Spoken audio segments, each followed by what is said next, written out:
Бұл мейрам бұрынғыдан өзгерек. Мәдениеттің мәртебесін көтергендер төл мерекелерін саф-ауа, табиғат аясында тойлады. Бір жылда 31 мың іс-шараның сәні мен салтанатын үйлестіргендер бұл күні ыстық ықыласқа бөленді. Төл өнерді әлемге танытып, талайды мойындатқандардың еңбегі қашанда бағалы. Бәріміз азиялық нәсілміз. Шетелге барғанда білесіздер. Бәрімізді сұрайды, шатастырады. Қақассың ба, алтайлықсың ба, қырғызсың ба, якутсың ба білмейді. Біртіндеп өнеріңізді көрсеткеніңізде, біліміңізді көрсеткенде, мәдениетіңізді танытқанда олар ажырата бастайды. Ал соның бәрі жоғары болған кезде мойындай бастайды. Ал әлемдік деңгейде болған кезде табына бастайды.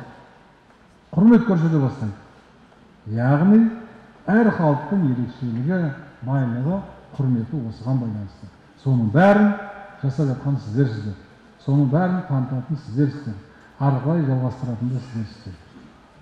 Мерекеде 8 өнер қызметкері облысқа сіңірген еңбек үшін медалімен марапатталды. Қошеметке кенелгендердің бірі Мұхтар Шерім. Сатира жанрында қалам тербеген өнер иесі 10-нан астам туындының тұсауын кесіп, әлеуметтік тақырыптарды әзілмен астарлай жеткізді. Енді тынымсыз еңбегі еленді. Мәдениетке менің де өзімнің үлесім бар ғой деп ойлаймын. Өйткені сол 86 жылдан бастап мен күлкі жәрмеңкесі деген әзіл-аспақ отауын ұйымдастырып, сол әлі күнге дейін осы мәдениет басқармасының бір саласы, сол өткізетін бір іс-шарасы болып келе жатыр. Және осының өзі де үлкен қолдау ғой деп ойлаймын. Осы сатирикті шақырып, осы марапаттап жатқанның өзі де, елеп жатқанның өзі де.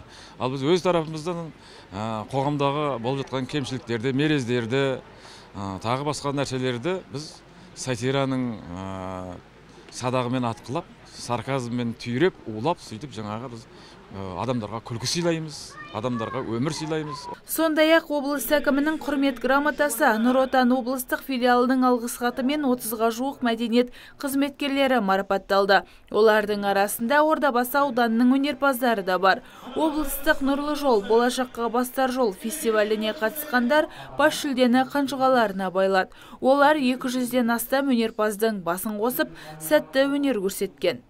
14-15 түрлі жанрдан өнер көрсеттік. Біз бүкіл ауыл-ауыл, жер-жерде, шеттегі ауылдарымыздағы өнерлі, талантты жастарымызды, азаматтарымыздың бәрімен бірге жұмыс істеп келе жатырмыз. Солармен бірге жұмыс істеп, солардың өнерін халыққа насихаттауға жұмыс жасадық. Бас жүлде алам деп, соған жұмыс істемесеңіз, онда жұмыс өз нәтижесін бермейді.